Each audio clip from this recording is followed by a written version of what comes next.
Por favor, recibamos con fuertes aplausos al PhD Juan Félix Rodríguez Rebolledo, con el eje temático de construcción y el tema de ponencia, desafíos en el diseño y construcción de túneles en los suelos lacustres de la Ciudad de México.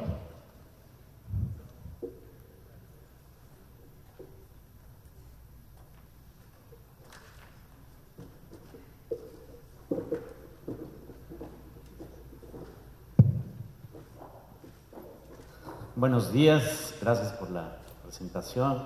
Agradecer primero al comité organizador por esta invitación.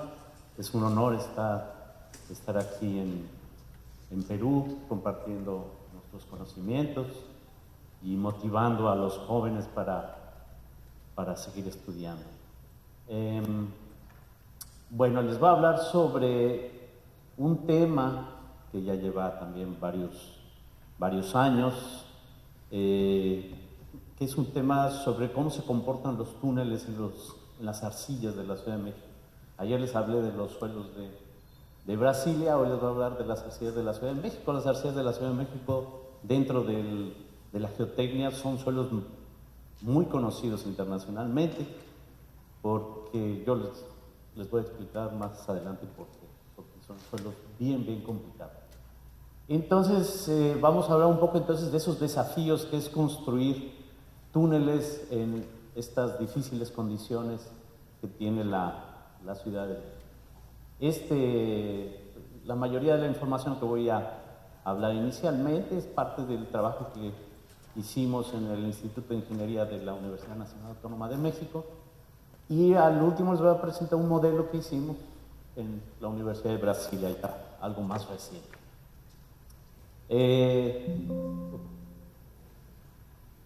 Entonces, para poder hablar de los problemas en los suelos de la Ciudad de México, hay que hablar un poquito sobre un contexto general. Hay que entender un poquito cómo se formaron esos suelos en la Ciudad de México para ver cuáles son los problemas. Entonces, la Ciudad de México está ubicada en una cuenca. Esa cuenca inicialmente era una cuenca cerrada, rodeada por montañas. Esas montañas eran volcanes, y se tuvo que abrir esa cuenca en el año de 1789 porque se necesitaban vaciar los lagos. ¿Okay? Dentro de esa cuenca había un gran lago. Ahorita les voy a hablar también de ese lago. Entonces se hizo un tajo, ¿no? Se hizo un corte en las montañas para poder drenar esos lagos.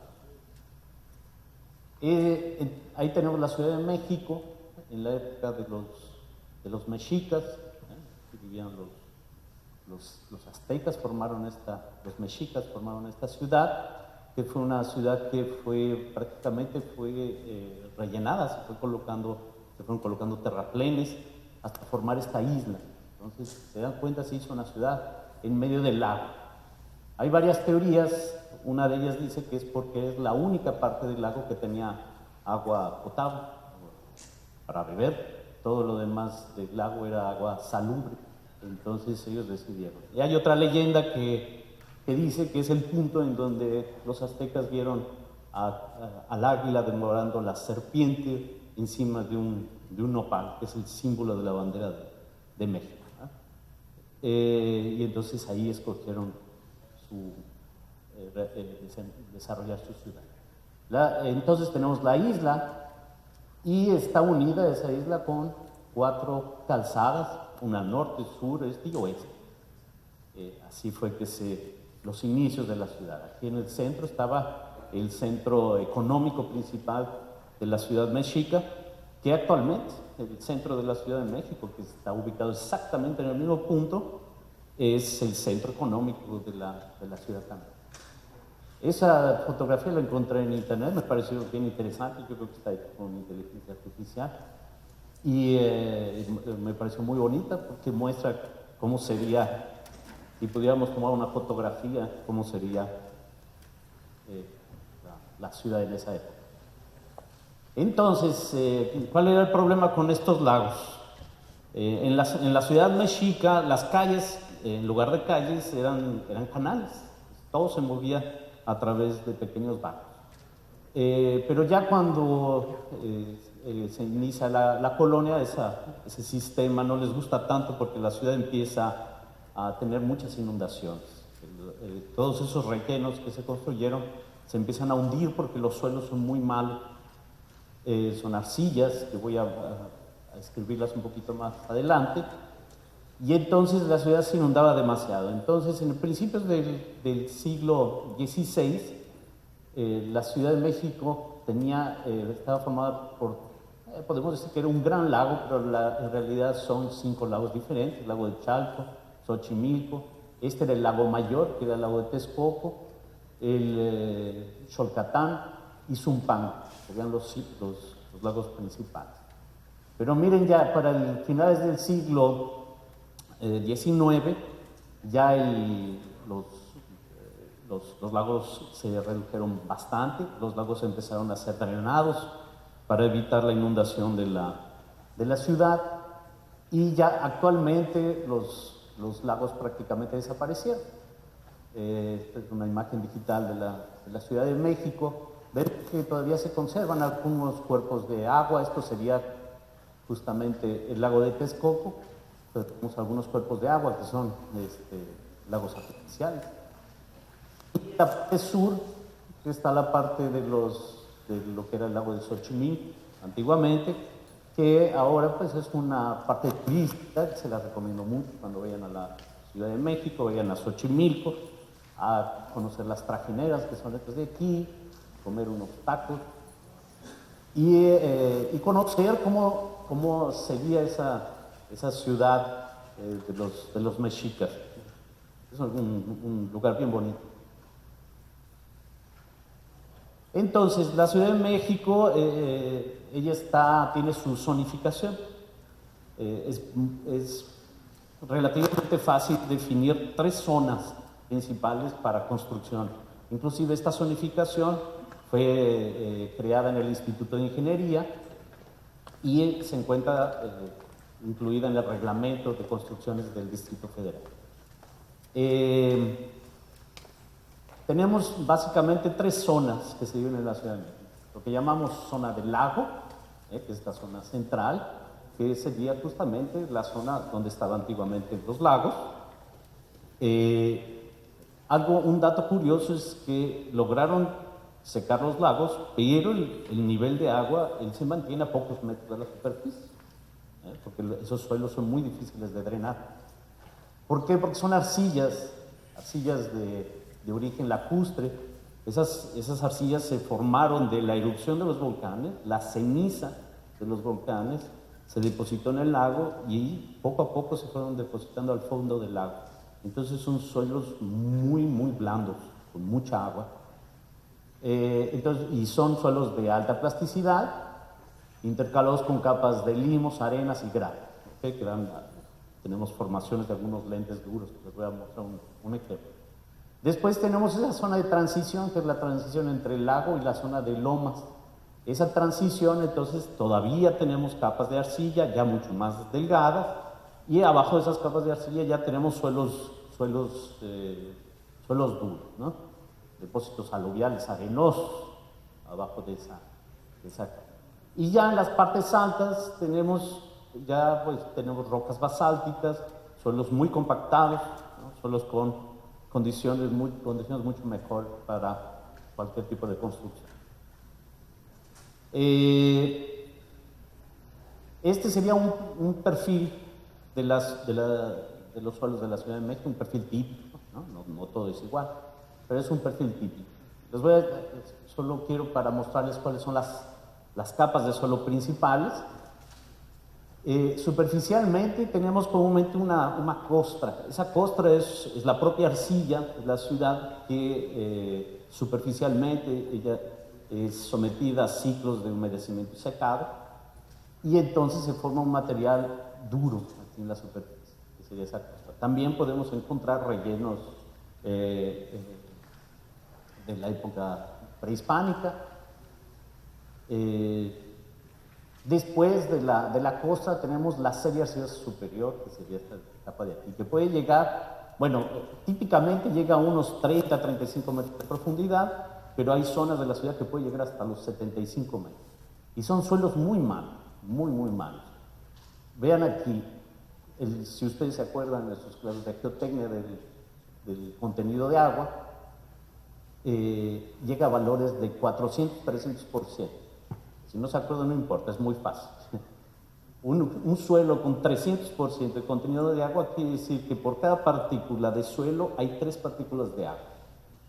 Entonces quiere decir que los suelos de la Ciudad de México son más agua que suelo, ¿no? 3 a 4 veces más agua que suelo. Entonces son suelos con mucha agua. Y cada vez que les colocamos una carga encima, ¿qué es lo que pasa? Esa agua quiere salir.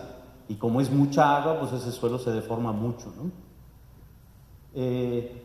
Abajo de esa capa de arcilla, de la formación arcillosa superior, tenemos comúnmente una capa dura, que antiguamente se usaba mucho para colocar los pilotes de las construcciones. Luego se dieron cuenta que no era una buena idea.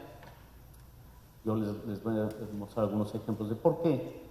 Y esa capa dura puede llegar a tener 2, 3 metros de espesor, formada por arenas compactas.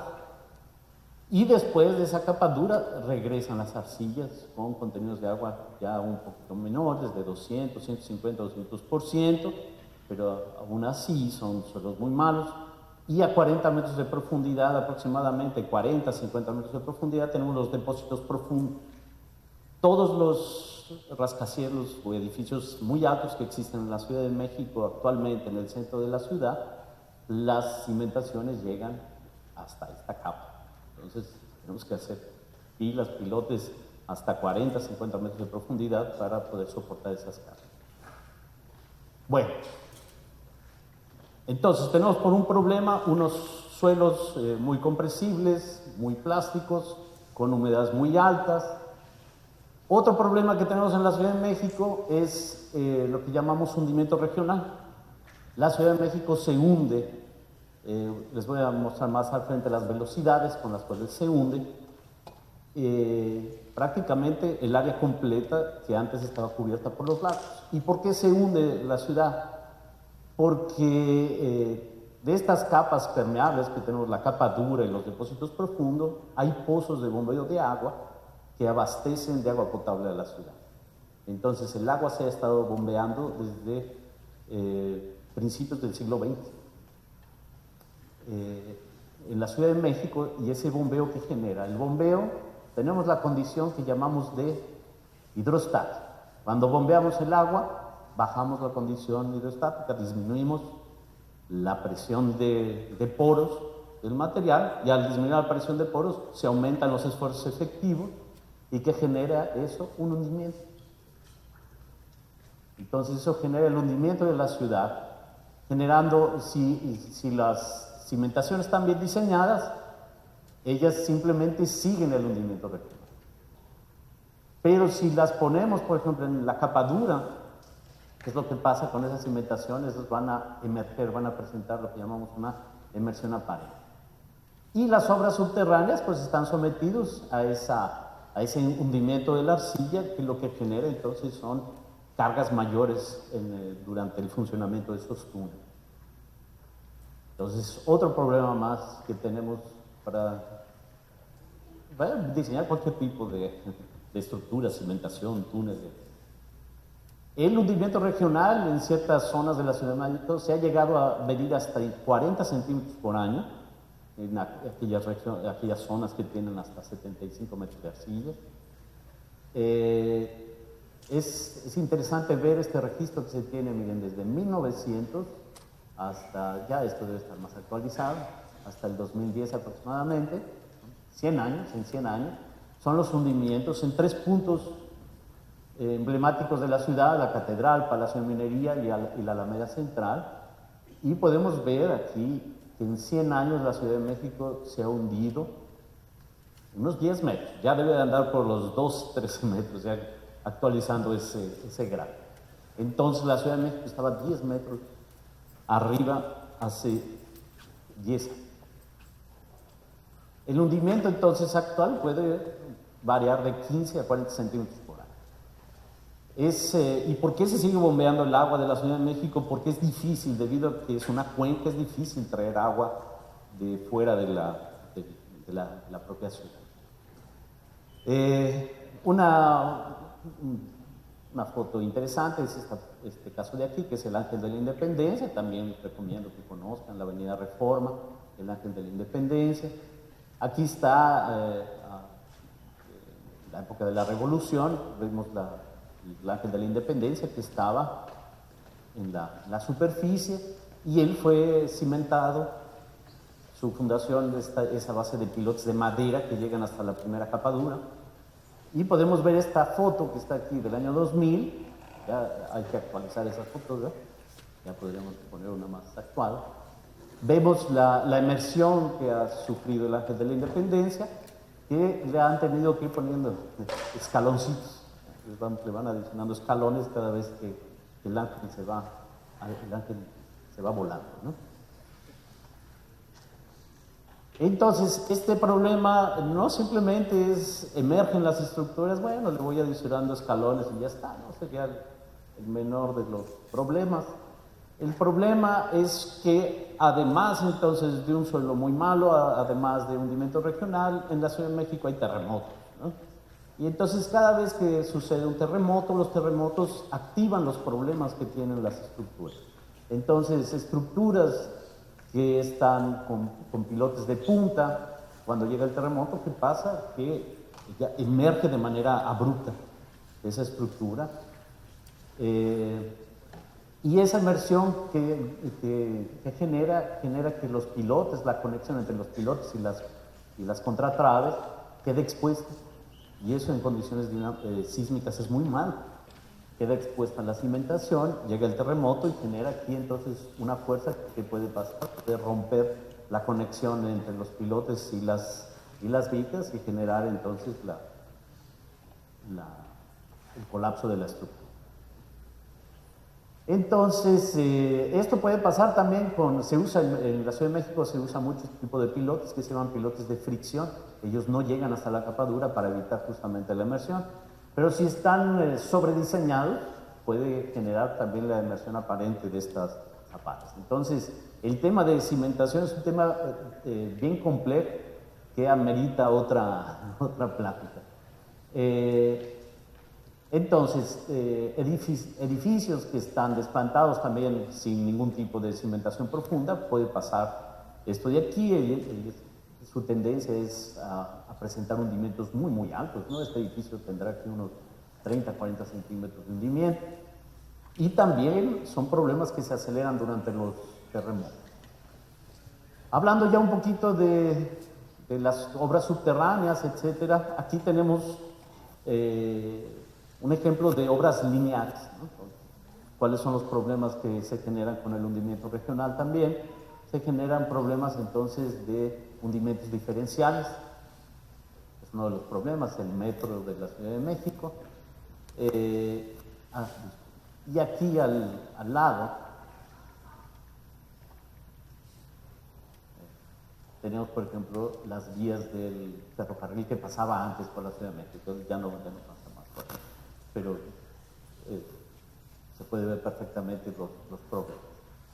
Y la zona de transición es la peor de cualquier lugar donde ustedes podrían construir alguna cosa. ¿Por qué? Porque justamente tenemos la transición entre la parte dura y la parte más blanda. Se pueden generar escalones, se pueden generar grietas gigantes, ¿no? Es un conjunto habitacional que se estaba construyendo y esta grieta pasó justo a la mitad de él. Y pues puede generar daños estructurales enormes, ¿no? Entonces la zona de transición es una de las zonas más difíciles para construir. La Basílica de Guadalupe, donde estaba la Virgen de Guadalupe inicialmente en la Ciudad de México, entonces tuvo que cambiarse la imagen de la Virgen para una nueva basílica porque fue destruida totalmente en la zona de transición. Entonces, enfocándonos en las obras subterráneas, las obras subterráneas están formadas entonces por los túneles y por los pozos o lumbreras, los llamamos en México, los pozos que sirven para construir esos túneles. Entonces, vemos aquí cómo el hundimiento regional afecta a esos pozos, a esas lumbreras, generando también hundimiento regional. inmersión, disculpa. Y un problema enorme que tenemos es la construcción de esos pozos, porque esos túneles son túneles profundos, túneles que pueden llegar a tener profundidades de 30 a 40 metros, y entonces necesitamos construir pozos, lumbreras muy profundas. Esta, por ejemplo, la lumbrera L6 de 35 metros de profundidad, 16 metros de diámetro, y para su construcción inclusive se usa un lodo, se hace un lodo aquí con bentonita para no aliviar totalmente la carga en el pozo, mantener cierto nivel de carga. Y aún así, con todos esos cuidados, han llegado los casos como la lumbrera 6 que colapsaron, que fallaron, ¿no? Que sería este caso. Entonces, todo esto de aquí se los cuento para que vean la dificultad para trabajar con estos suelos. Los hundimientos diferenciales pueden generar fisuras, grietas. Aquí, por ejemplo, vemos cómo se rompió la unión entre un pozo y un túnel que se había hecho aquí en esa lumbrera. Las grietas verticales y horizontales que se pueden generar. ¿Y cuál es el peligro de esas grietas? Que si son lo suficientemente grandes, se va a empezar a meter el agua, y como el suelo está formado más por agua que por suelo, entonces se va a empezar a meter prácticamente el suelo a nuestra obra. Entonces tenemos que evitar eso también. Otro problema interesante, que forma parte también de la historia de la ciudad, es el Gran Canal de Desagüe. El Gran Canal de Desagüe se construyó aproximadamente en 1910 y era un canal que recolectaba todas las aguas negras de la ciudad y iba a parar a este túnel, ¿no? Entonces este túnel fue construido para pasar todas las aguas residuales a través de la sierra, el túnel de Tequisquiapan. Entonces, miren, en el año 1910 la pendiente del canal era de 19 centímetros por kilómetro. ¿Qué es lo que pasa? La ciudad se hunde, ¿no? La sierra no, la sierra se mantiene quietecita. ¿Y qué va pasando entonces? Que la ciudad se va hundiendo y el canal fue perdiendo inclinación. Ya para el año 1950 ya tenía 12 centímetros por kilómetro. Para el año 1970, ya en la ciudad, él ya había perdido su inclinación y tenía ya una poca inclinación de 10 centímetros por kilómetro aquí, y ya en 1990 perdió totalmente la inclinación. Fue necesario construir el túnel emisor central para conectar entonces con varios pozos el Gran Canal y poder sacar las aguas negras de la Ciudad de México. El Gran Canal siguió funcionando hasta hace relativamente poco, pero ya con una contrapendiente, quiere decir que se tuvieron que poner plantas de bombeo para poder hacer que el Gran Canal funcionara. Pero entonces ya se volvió prácticamente obsoleto, fue sustituido por túneles. Ahora les voy a hablar de uno de los más principales. Y finalmente el canal fue encajonado, ¿no? Un cajón gigante. Se construyó entonces ese parque lineal muy bonito en comparación de lo que era el canal, pero una cosa realmente espantosa. Quedó el parque lineal sustituyendo. Bueno, entonces, colocando estos ejemplos para ustedes, vamos a pensar cuáles serían las fallas o los hundimientos que necesitamos evitar en la construcción de obras subterráneas en la Ciudad de México. Entonces, los llamamos estados límite de falla, es a cualquier falla que se puede presentar durante la construcción de un túnel. ¿Qué precisamos evitar? La falla del frente, ¿no? Vamos excavando un túnel, tenemos que evitar que el frente de excavación falle. Falla estructural del revestimiento o soporte, ¿okay? Flujo de agua al interior del túnel es bien importante porque estamos trabajando con suelo saturado. Y tenemos por otro lado los estados límite de servicio. ¿Qué deformaciones tenemos que evitar que se desarrollen? Desplazamientos del revestimiento. El túnel no puede cerrar demasiado porque pierde eficiencia. Desplazamientos diferenciados diferenciales longitudinalmente por el ejemplo, ¿no?, que vimos del canal de desagüe, porque lo mismo le puede pasar a los túneles, ¿no? El túnel en las arcillas que llega a la sierra le puede pasar lo mismo, puede ir perdiendo su inclinación. Desplazamientos en la superficie, vamos a ir construyendo ese túnel y podemos inducir desplazamientos en estructuras superficiales o vecinas al túnel y podemos generar daños. Entonces, todo eso tenemos que cuidar y tenemos que buscar un método constructivo que permita evitar cualquier tipo de problema, de falla o de deformación. Entonces, ahora sí les puedo hablar sobre el túnel emisor oriente. No podía hablarles antes porque desconocían un poco sobre las arcillas de la Ciudad de México. El túnel emisor oriente es uno de los túneles más grandes que se ha construido en el mundo. Es un túnel que tiene una longitud total de 62 kilómetros. Se tardaron en construirlo casi unos 8 o 10 años. Ese túnel está formado por un total de 24 lumbreras, 24 pozos, como los llaman. Esas lumbreras o pozos van de 20 a 155 metros de profundidad. El túnel empieza aquí, en la lumbrera L1A, con 20 metros, y cuando está pasando por la sierra, que es esta parte de aquí, puede llegar a tener lumbreras, se construyeron lumbreras de 155 metros de profundidad. 20 millones de personas obtienen beneficio de ese, ¿no? La Ciudad de México también es una de las ciudades más habitadas en el mundo, entonces necesitaba también un túnel de aguas residuales grande. Aquí tenemos el perfil geológico. Vamos a enfocarnos en esta plática, en esta primera parte, que ya es bastante, que es la parte donde tenemos las arcillas, cuando el túnel cruza las arcillas, y está superficial, que también es algo desfavorable. Después de aquí viene con los depósitos lacustres. Se dan cuenta, es suelos. En sí es el túnel más largo que se ha construido en el mundo en suelos. La mayoría de ellos encontramos rocas, aquí es puro suelo.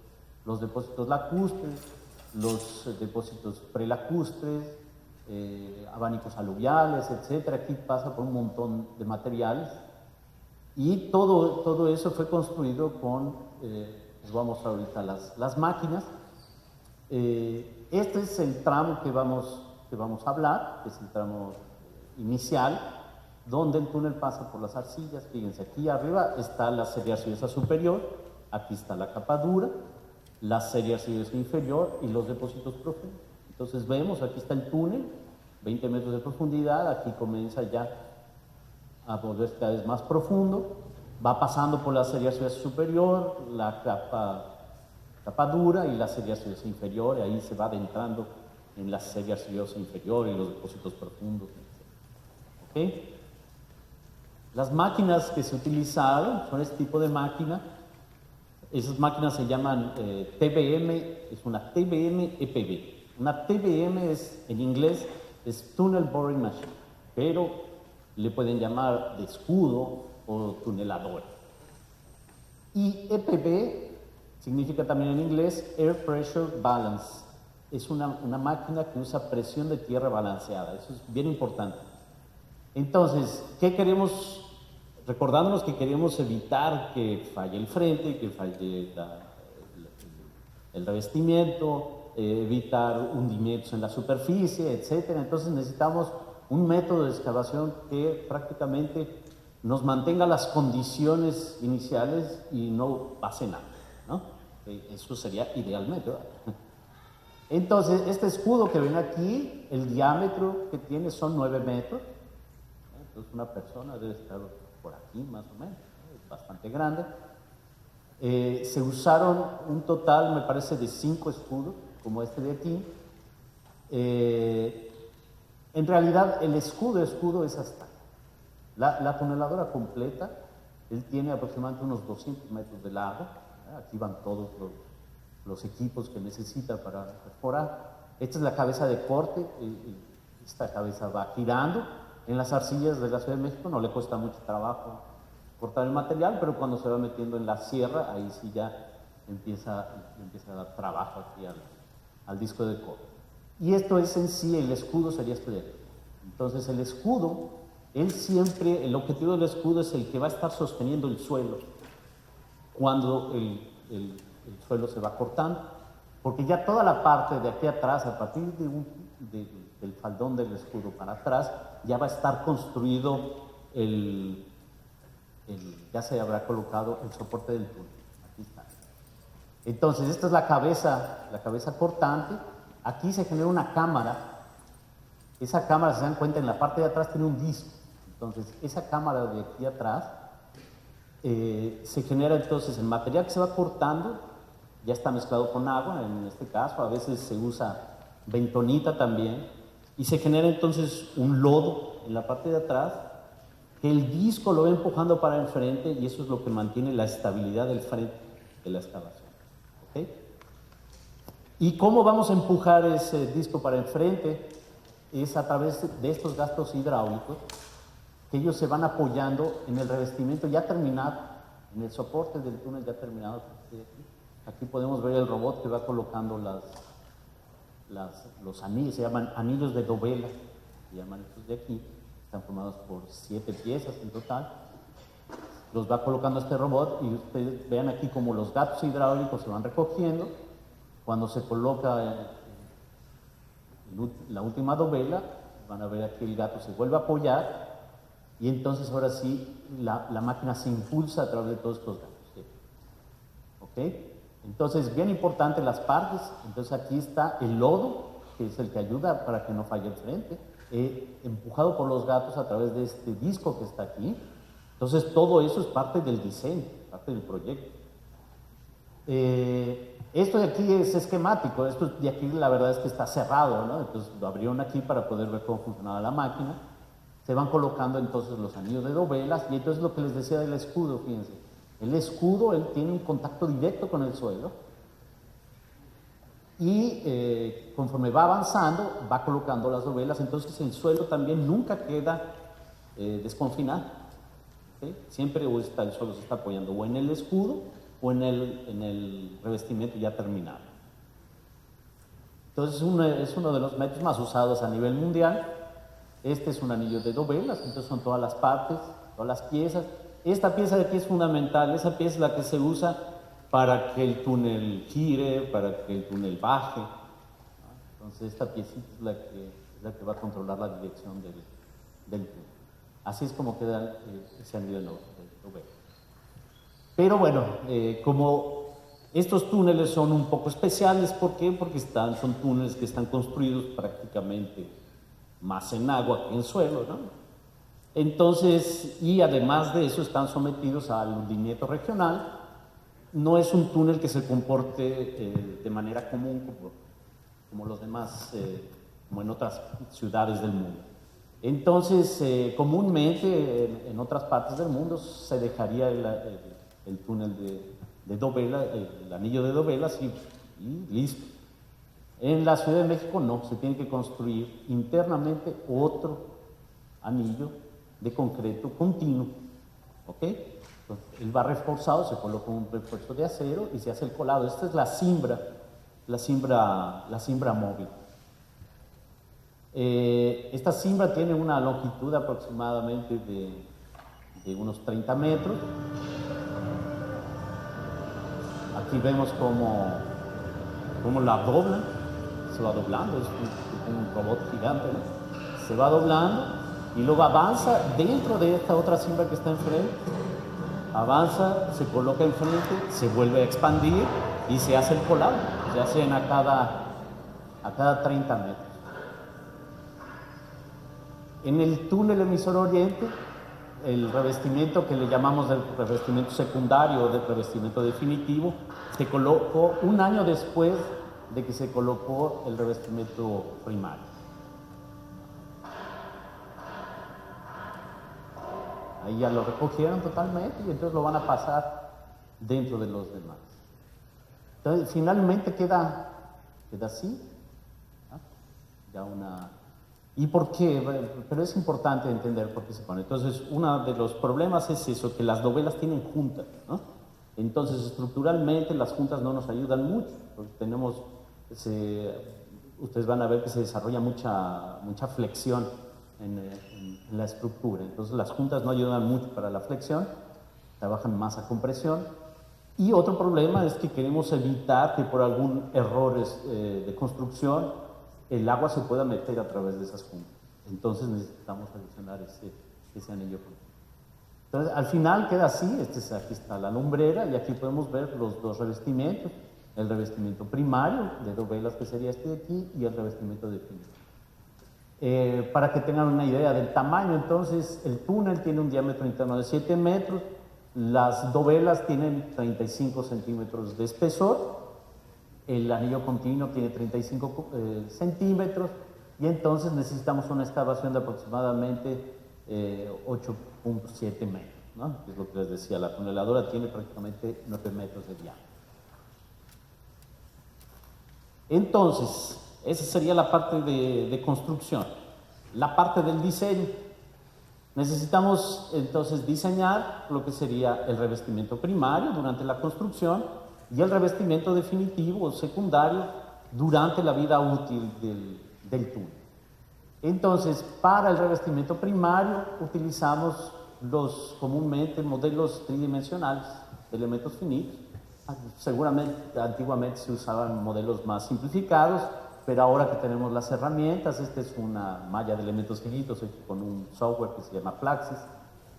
Es inevitable, tenemos las herramientas, hay que usarlas y hacemos estos modelos tridimensionales que nos permiten incluir todos los parámetros de diseño, que es la presión en el frente de excavación, la fuerza que le vamos a aplicar a los gatos hidráulicos, la presión de inyección que se va a dar aquí para que no se cierre el túnel antes de colocar la dovela. Se puede llegar a considerar hasta la forma del escudo, porque los escudos son cónicos. Aquí vemos cómo se incluyen en el modelo. Estas son las presiones generadas por los gatos hidráulicos, la presión del frente, aquí la presión de inyección cuando se van a colocar las dovelas. Entonces el modelo nos permite incluir todos los parámetros y jugar con ellos hasta ver cuál es el parámetro ideal. Incluí este video, no está relacionado con el TEO, es otro túnel, pero es para que ustedes vean cómo funciona el modelo. Estas curvas que ven aquí son los hundimientos que se van generando conforme se va excavando este túnel. Aquí está el pozo y a partir del pozo se comienza a excavar. Entonces, vemos aquí las mayores deformaciones, claro, las tenemos en la parte donde se hace la excavación y se deja el suelo expuesto. Pero repito, este es otro caso. Solamente incluyo el video para que vean cómo funcionan los modelos y cómo se pueden obtener aquí superficialmente. Ustedes relacionan ese color aquí con esta magnitud y ahí determinan, superficialmente estamos generando unos 4 centímetros de hundimiento en toda esta zona de aquí. Y cómo eso puede influenciar, por ejemplo, en otras estructuras que existen en la zona. Entonces, ya regresando al TEO, que obtuvimos estos valores de deformaciones que llamamos de convergencia. La convergencia es cuánto es que el túnel, cuando lo estás construyendo, cuánto se cierra, ¿no? Por peso del propio suelo cuando él comienza a trabajar. Se cierra y, como es una estructura, lateralmente empuja el suelo, ¿no?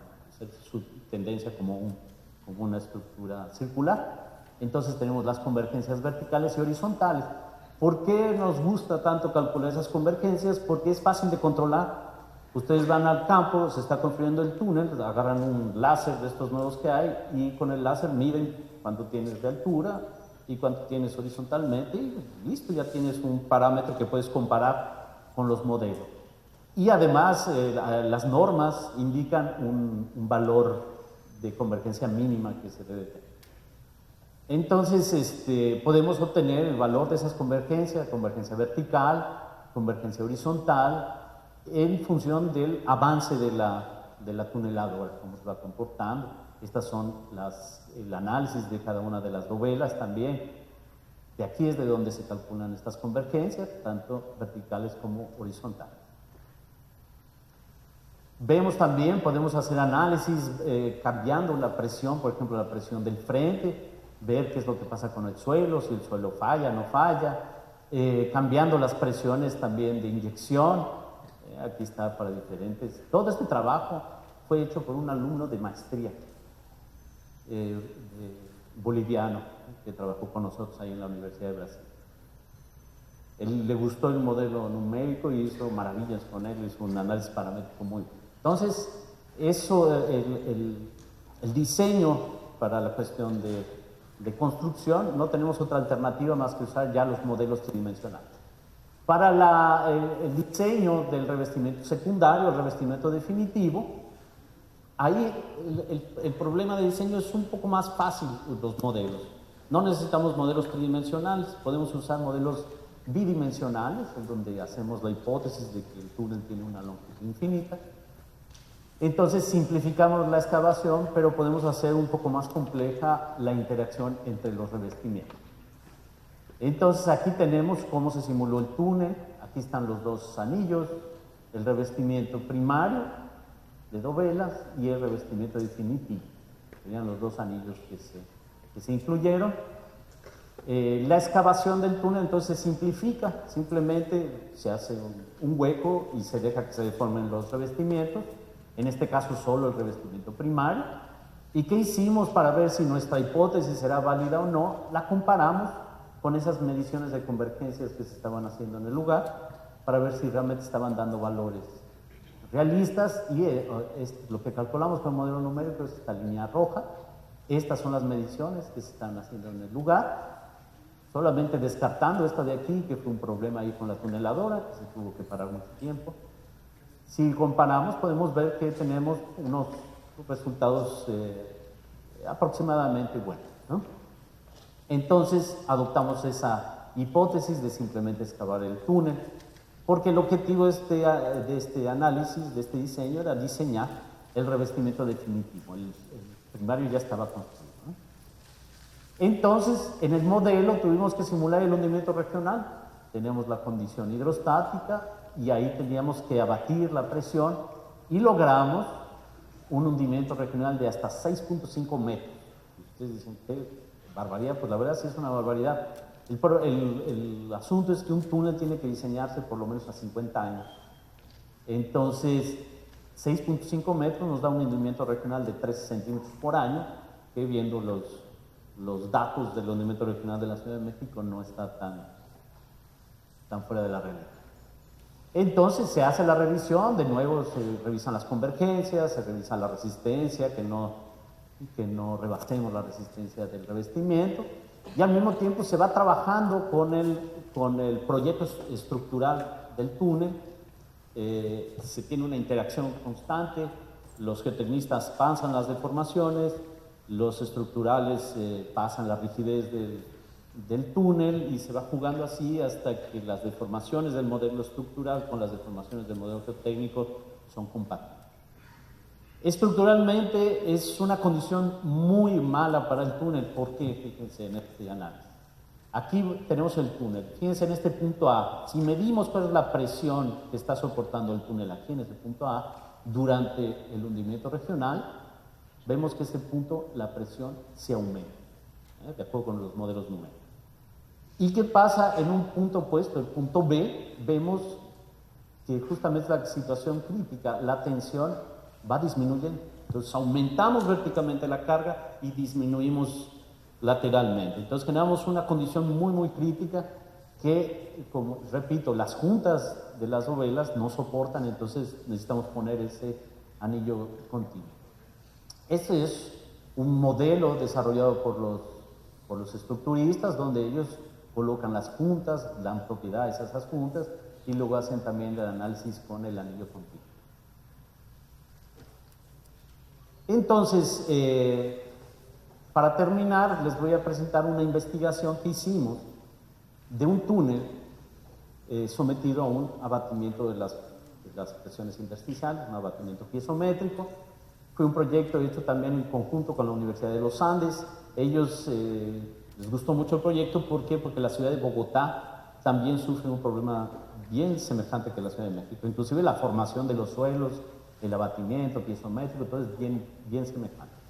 Entonces hicimos una investigación para ver realmente con un modelo físico qué es lo que está pasando entonces con ese túnel. Eso fue parte de un trabajo de doctorado hecho por uno de nuestros estudiantes. Tenemos aquí, se estudiaron dos condiciones, el túnel cerca de la capa dura y el túnel en medio de la arcilla, y se indujo entonces un abatimiento, se abatió totalmente. Ese abatimiento lo logramos drenando el agua a través de esa capa dura. Y esto se modeló en una centrífuga geotécnica que ya les hablé ayer de la centrífuga, no voy a entrar tanto a detalle de la centrífuga, pero la centrífuga nos permite analizar este modelo que tiene 37 metros, este modelo real de 37 metros, en una caja de 60 centímetros de altura, ¿no? Esa es la ventaja que tiene la centrífuga. Y ayer también les comenté eso, que la centrífuga nos permite disminuir el tiempo. Entonces, si el tiempo de consolidación de las arcillas son 10 años, yo puedo reducir eso a un periodo de una jornada de trabajo dentro de la centrífuga, porque el tiempo se va a dividir entre el número de gravedades que yo aplico. Y para este experimento se usaron 80 gravedades, una aceleración de 80 Gs. Entonces, dividan el tiempo entre 80 al cuadrado y ustedes van a ver que se va a reducir bastante, ¿no?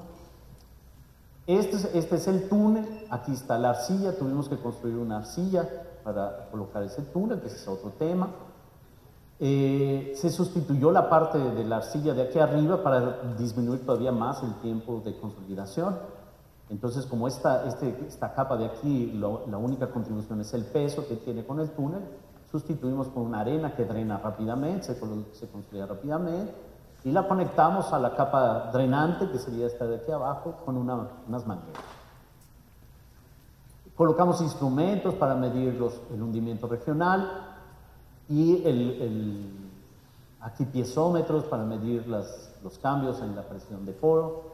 El túnel se instrumentó totalmente, se colocaron celdas de deformación, se colocaron piezómetros, se colocaron celdas de tensión. Fue un modelo muy bien instrumentado. Se colocó un deformímetro, el alumno colocó cerca de 35 instrumentos adentro de ese. Aquí ya vemos entonces los deformímetros instalados, aquí vemos donde se conectan todos los instrumentos, aquí está todo el túnel se modeló con un tubo de aluminio, están todos los cables aquí, cómo salen del túnel. Aquí rápidamente cómo se construyó el modelo. Se colocó primero la capa drenante, se coloca el túnel con todos los instrumentos, después se coloca la arcilla, pero esa arcilla se coloca como un lodo, después la tenemos que consolidar, entonces la colocamos en una prensa para consolidar, siempre con un tanque de agua para mantener el nivel del agua siempre en la superficie. Al final de la consolidación pasa de aquí para allá. Y después se coloca en la parte de arriba la arena que les hablé drenante, siempre manteniendo el nivel de agua en la superficie. Aquí ya está el modelo ya colocado en la centrífuga. Vemos que aquí a la derecha tenemos un tanque que controla el nivel del agua. Inicialmente tenemos que tener el nivel de agua hidrostático. Y ya cuando esté volando la centrífuga, aquí vamos a abrir una valvulita que tenemos aquí abajo por la capa drenante y todo el agua se va a vaciar aquí. Vamos a generar entonces nuestro hundimiento regional en nuestro modelo. Aquí vemos el modelo entonces se hizo una aceleración de 80 G y vemos entonces, estos son los tiempos reales, sería por ejemplo 6 años y 6 años los conseguimos simular en 500 minutos. Ese es el tiempo que necesitamos, son 6 horas, ¿no? Aproximadamente. Entonces 6 años los conseguimos simular en 500 minutos. Estos son ya finalmente tenemos los resultados. Aquí tenemos la presión del agua. Esta es la presión hidrostática, que conseguimos esa condición inicial, y después como la presión del agua se fue abatiendo. Y estos son los hundimientos que medimos en la superficie. Entonces vemos que durante el tiempo, que representaba esos 6 años, logramos un hundimiento de 70 centímetros. Que en el modelo, como él se voló a una aceleración de 80 G, es poco menos de 1 centímetro de ese hundimiento. ¿Okay? Pero aplicando las reglas de escala de la centrífuga, eso equivale a 70 centímetros. 70 centímetros en un tiempo de 4 años es aproximadamente 17.5 centímetros por año. Entonces estamos otra vez en una velocidad de hundimiento cercana a la que se mide actualmente en la Ciudad de México. Este es el modelo. Aquí vemos las presiones. También pudimos medir las presiones que se generaban alrededor del túnel. Esto es para antes del hundimiento regional, y esto ya es durante, 50% del abatimiento, 100%. Entonces hay resultados interesantes. Vemos entonces, se confirma el aumento de la carga vertical. Tenemos una disminución de la carga vertical en la parte de abajo del túnel, y tenemos un aumento de la carga lateral, pero no de la misma magnitud que lo tenemos en la parte superior. Y cuando el modelo lo recargamos en la capa dura, vemos que tenemos estos picos de carga que serían bien críticos para un anillo de dovelas, ¿no? Entonces afortunadamente colocamos los dos soportes. Entonces vemos como la carga en la parte superior del túnel se incrementa bastante, se disminuye la carga lateralmente, ¿no? Un poco a favor de las hipótesis que hacemos con los modelos numéricos, y en la parte superior la carga se aumenta de manera drástica, ¿no? Cuando pasa, el túnel va pasando y pasa por esas capas duras. Y finalmente, es lo que les quería presentar. Entonces, la investigación continúa, la construcción del túnel. Entonces se desarrollaron muchos temas de investigación, porque somos ingenieros, tenemos que resolver los problemas que se presentan. Entonces, durante esa construcción surgieron varios temas, varios problemas que se siguen investigando todos los días. Para los que no estuvieron ayer, los queremos invitar también para que conozcan nuestro programa de posgraduación. Él está en la Universidad de Brasilia, en Brasilia, Brasil. Pueden conocerlo a través de nuestra página de internet, a través de nuestro sitio en Instagram. Somos un grupo formado por 14 investigadores, todos del área de geotecnia, con diferentes temas. Nuestro programa de posgraduación es un programa tipo ProEx, que es un programa de excelencia, es uno de los mejores programas de posgraduación de Brasil, enfocado a la geotecnia. Tenemos nota 6, después la nota máxima de ProEx es nota 7, pero son para programas de posgraduación que tienen más de 30 investigadores. Entonces para nosotros es casi que imposible, pero nos mantenemos dentro de los programas de excelencia de Brasil. Tenemos becas de estudio, para maestría, doctorado. La Universidad de Brasilia es una universidad federal, gratuita. Entonces las becas son para apoyo de la estancia del alumno. 380 por mes para maestría, $560 para doctorado, que no es mucho, pero por lo menos no pagan colegiaturas. Y la universidad también ofrece apoyos para el transporte y alimentación. Entonces, quiero de nuevo agradecer la invitación y agradecer a todos ustedes por su tiempo, por estar aquí, y muchas felicidades a los organizadores del evento, que está quedando bastante bien. Muchas gracias.